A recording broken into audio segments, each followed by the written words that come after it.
A gente falou só dos problemas até agora, né? Vamos falar da solução? Como é que a gente restaura essa microbiota que foi afetada por toda essa alimentação ruim, por toda essa má digestão, por toda essa pela falta... retirada do estômago. Exatamente. Pela retirada da vesícula. Como que a gente restaura essa microbiota, doutor Mark e doutora Luciana? Vale a pena a gente começar pensando em etapas a serem cumpridas, que não dá às vezes para fazer tudo ao mesmo tempo. Eu gosto muito de uma ideia de que você primeiro tira o ladrão de dentro do camburão. Ou seja, eu tenho que desparasitar.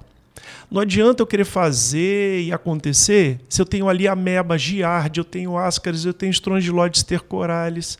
A quantidade de pessoas que estão hoje com síndrome de Loeffler é impressionante. Pessoas que estão com verme, e qual o sintoma que elas têm? Uma tosse seca que dá de vez em quando. Ué, mas como assim? Tosse seca é. Tem verme que faz ciclo pulmonar. Então, primeira etapa, desparasitar. Então, antiparasitários de amplo espectro. Ah, mas eu tomo remédio para verme, eu passo mal. Está passando mal porque você deve estar sobrecarregado de verme. Você deve estar tendo reação de Herxheimer. E essa reação, como é que eu controlo? Às vezes é fácil. Eu uso dose pequena de AS durante o período que antecede a tomada de remédio para verme. Então, a pessoa que passa mal quando toma remédio para desparasitar, normalmente ela está infestada. Pode ser que ela esteja multiplamente infestada e com grande carga parasitária. Por quê? À medida que esses vermes morrem, independente do tamanho deles, hoje lombriga não passa de 1 palmo. Tá? Antes tinha lombriga de 1,5 metro. Então, com agrotóxico na lavoura, as lombrigas ficaram mais robustas e elas ficaram menores em tamanho. Então, elas são mais cheinhas, são mais fortinhas, elas não são tão compridas. Mas vamos pensar em Necator, ancilóstomo, tem assim, uma variedade muito grande desses patógenos. Inclusive um que está aqui no Espírito Santo, pouca gente dá relevância. Urbanorum. A maioria dos colegas médicos, inclusive, nunca ouviram falar do Urbanorum. Urbanorum é um verme que foi descoberto inicialmente próximo da Cordilheira Andina, se espalhou Peru, Colômbia, Venezuela, invadiu a Amazônia brasileira. Da Amazônia brasileira, pegar um voo de Manaus para São Paulo é moleza, se distribuiu por todo o território nacional. Ninguém quer falar de Urbanorum, porque a pessoa vai ter uma síndrome desabsortiva. Então, entendendo esse processo inicial, nós temos que desparasitar. À medida que desparasita, eu tenho um campo fértil para agir com alimento bom para bactérias do bem, para constituir uma boa microbiota. Então, esse é um passo que vai ser dado na sequência. Ou seja, será que tem, por exemplo, uma inulina, que é um ótimo prebiótico, que você, de repente, pode melhorar a tua alimentação com a introdução de vegetais, por exemplo, a chicória. Chicória é uma verdura que a gente encontra com uma certa facilidade. Será que a gente poderia introduzir, então, uma alimentação de imediato, depois de desparasitar, que fosse mais natural, menos alimento ultraprocessado? É uma medida estratégica que não envolveria, às vezes, nenhuma suplementação mais categórica. E, nessa oportunidade, eu já buscaria corrigir o quê? Corrigir uma eventual constipação intestinal. Sim, mas e aí? Aí você bateu num limite de correção.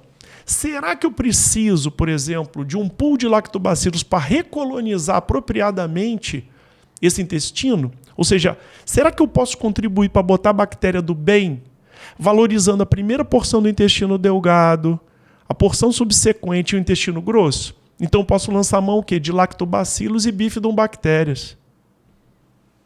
Ah, sim, mas aí eu coloquei ali bactérias... Sim, mas ainda tem ali um descompasso, o intestino não está legal ainda. Lembra que a gente comentou no início da possibilidade de pós-bióticos? Eu posso ter uma ação, de repente, mais direcionada até para o intestino grosso, não é? Fortalecendo alguns mecanismos, não é? Que vão, inclusive, evitar ali a instalação de outras doenças desabsortivas. Então, veja, tem potencialmente etapas a serem cumpridas que vai ter que respeitar quem é. Cada um é cada um. Não tem jeito. É um processo muito personalizado. Tem gente que consegue vencer as etapas com mais rapidez. Tem outras que não conseguem. Não é? E a gente tem mecanismos de controle disso? Temos. A própria coprologia funcional, que é um exame de fezes mais robusto, um check-up das fezes, pode nos ir balizando. Às vezes eu tenho que suplementar enzimas digestivas no meio do caminho. Às vezes eu tenho que entregar sais biliares. Então eu tenho que identificar aquilo que desequilibra. Então, e quanto tempo, Dr. Mark, esse paciente ele leva para regenerar essa microbiota dele? Às vezes se consegue com menos de 3 meses. É muito interessante esse fenômeno, que às vezes o indivíduo ele levou anos ou décadas para comprometer a microbiota. E hoje, com o avanço tecnológico, a gente consegue, muito inclusive no meio magistral, ofertar uma velocidade grande de reparação. Agora, é óbvio, eu tenho que dar condições do próprio intestino, independente da microbiota, responder melhor? Sim. Vamos pensar na possibilidade de algumas pessoas poderem usar glutamina, que é um aminoácido, e que já é sabido que melhora a condição de absorção no intestino? Pode ser uma ótima estratégia, no momento certo, se a pessoa não tem um tumor no intestino. Não é? Ela não tem indícios de uma tumoração intestinal. Quando a pessoa tem tumor no intestino, a gente vai evitar a glutamina, a gente vai evitar carboidratos muito simples no processo alimentar, porque eu posso estar alimentando o quê? Um tumor, não alimentando aquela pessoa. Então, eu posso ofertar para essa pessoa coisas que funcionam como anti-inflamatório estratégico e que o nosso corpo sabe reconhecer bem. Ômega 3, ômega 6 de padrão anti-inflamatório. Eles podem ajudar nessa constituição. E até o que tem de mais revolucionário hoje, até a utilização de fitocannabinoides. Né? Então, veja que a velocidade, à medida que eu uso esses recursos, etapas, e que eu vejo o que está ainda falho, eu posso corrigir, eu posso regular, é uma palavra que cada vez mais vai entrar no processo, né? Ou seja, uma regulação com fitocannabinoides, onde o sistema endocannabinoide está amplamente difundido aonde? No intestino. Não é? Que vai ajudar a regular a nossa imunidade, vai ajudar a regular todo o funcionamento intestinal propriamente dito. Então eu posso acelerar muito esse processo. E essa suplementação com pré-bióticos, pré-bióticos, probióticos e pós-bióticos, ela é ad eterno, igual você falou, ou uma hora o paciente vai poder parar de usar essa suplementação?